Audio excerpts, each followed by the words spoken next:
Вчера рековте дека на исчезнатата Вања не е точно и шпекулации дека и се губи трагата кај Силбо или кај Брос кафе. Ја имали истрагата утврдено рутата по која се движала и која е локацијата во моментот кога се губи сигналот, односно кога се исклучува мобилниот телефон?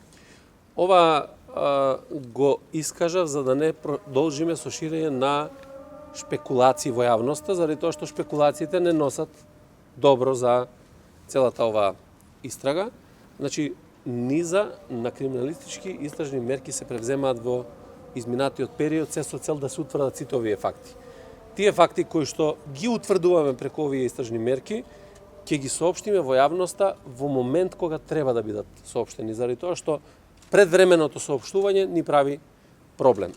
Синоќа доцнаво, во ноќта се работеше исто така интензивно. Морам да кажам дека имаме приведено 5 лица и обезбедено едно возило со кој што се продолжува понатаму со активностите на работење. Значи, тоа е нешто плюс што го превземавме во однос на сето она како доказ, како трага што го обезбедуваме, се со цел да дојдеме до расчистување целосно на овој случај.